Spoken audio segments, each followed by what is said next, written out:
Okay, folks, here we are looking ahead to Gameweek 190. So let's dive right in.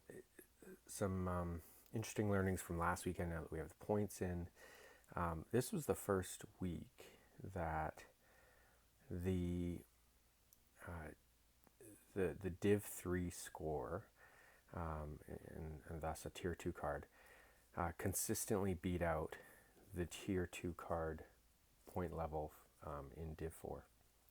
So, you would have seen as we started to track that over the last couple of weeks, it was kind of all over the map.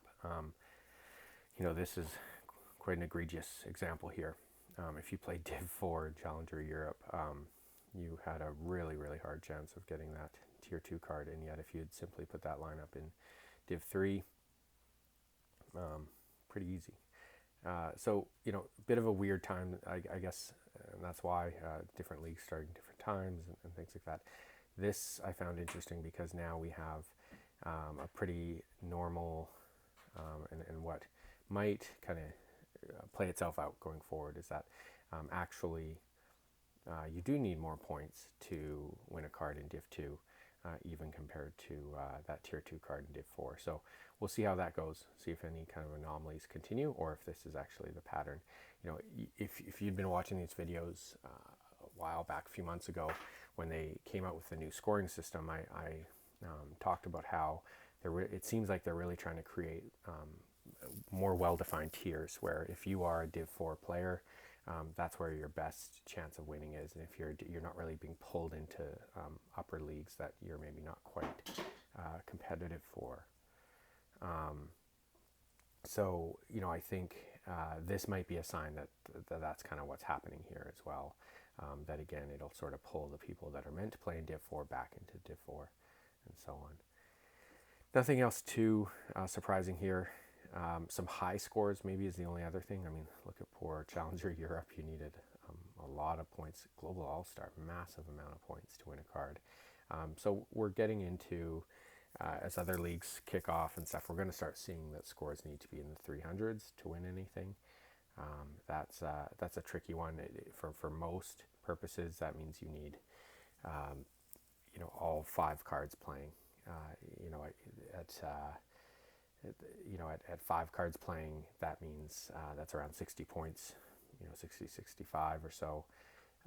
If you have one DNP or a bench type player, you now then need like 75 or 70 points in order, or even a common card. You need about 70 points or so from your other cards. So that's tricky to do, to build a lineup that way. So you really have to start to think about, do I have 5 quality cards in each of these leagues? We're in the midst of this. We'll find out what the winning points are later tonight, but looking ahead to this weekend. So this is again Thursday morning, so these numbers of participants will inflate, and let's just kind of go down the list a little bit. So a large amount of participants. This will climb even higher. We'll get into some really large numbers. Payouts are okay in this area, a little comparative to previous weeks, maybe a little higher. But again, here, look at the number of clubs playing. So, I'm expecting scores to also be quite competitive, maybe in 300s and whatnot.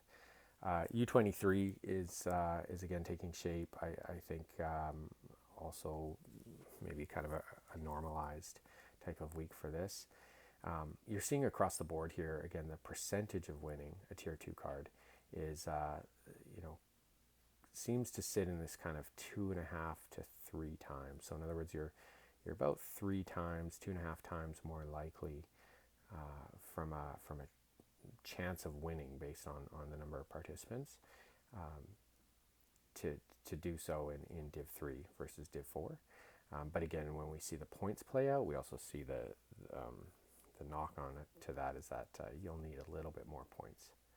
That's what I predict. So there's that going on. This is the first weekend that Champion Europe's back. So French League kicks off. Is there any others? Don't think so. So what's really interesting here is this number is actually quite small, and thus the percentage of winning is very healthy, very decent. If you've got a lineup, get it in. I feel like some people are probably sleeping on this a little bit. I'd imagine that most Sorare players have a Champion Europe lineup. It's obviously the most popular and most valued players and teams and leagues and things like that. So, but I think because all of the leagues haven't kicked off, this will stay relatively low, and you might see some value here this weekend. You might be able to grab a decent little prize. Challenger Europe, I mean, this is a big one.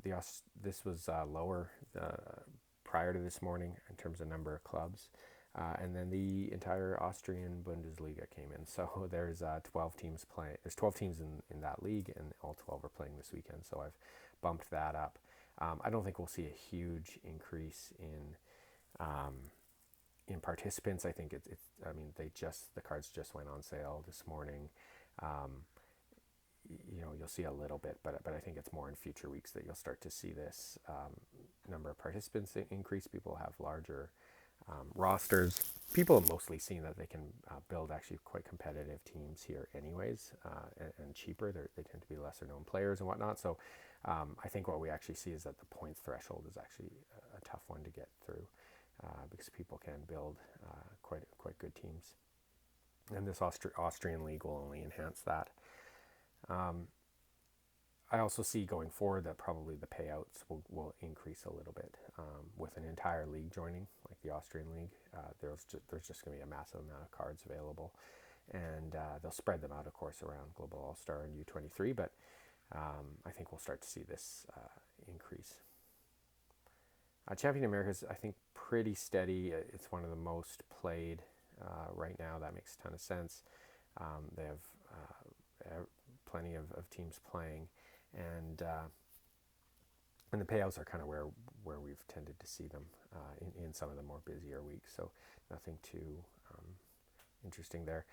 Champion Asia, though, we're seeing some definitely high participation, a lot of games going on, but really nice payout. So 11% the tier 3 and 10% here. I mean, that beats out virtually every week by nearly double, by quite a bit. This was an odd one, a small one, I think. But yeah, so it's been some time that we've seen payouts like that in Asia. So if you have a good lineup, definitely get in. I think you have a pretty good shot, even though there are a lot of participants. And finally, a special weekly. So this is the Premier Liga. Only 3 clubs are carried by Sorare. That's Sporting, Benfica, and Porto. So if you have players there, definitely get in. Look at these numbers. I mean, over as it stands right now, and this will of course climb. Maybe it gets up to 150 or so, but we're talking at worst probably about a 35% chance of winning a card, and this one will drop down to maybe 20%. That's fantastic. I think, and we've seen this in previous weeks. So when I won the game weeks that only Galatasaray were playing in Challenger Europe, and in those instances, you certainly don't need a full lineup. And with only 3 clubs here, I don't think you'll need a full lineup either. If you one DNP, you should be just fine. If you have 2, you might be kind of right on the bubble. I think if you only have 2 reliable cards, as I do, I have a keeper and a mid. I don't know if that's enough for me to grab something here, but who knows? Maybe I'll make a quick purchase or trade or something. And with 3, you could certainly roll the dice. So there you have it. Good luck. We'll check again in a few days on how all this played out. See ya.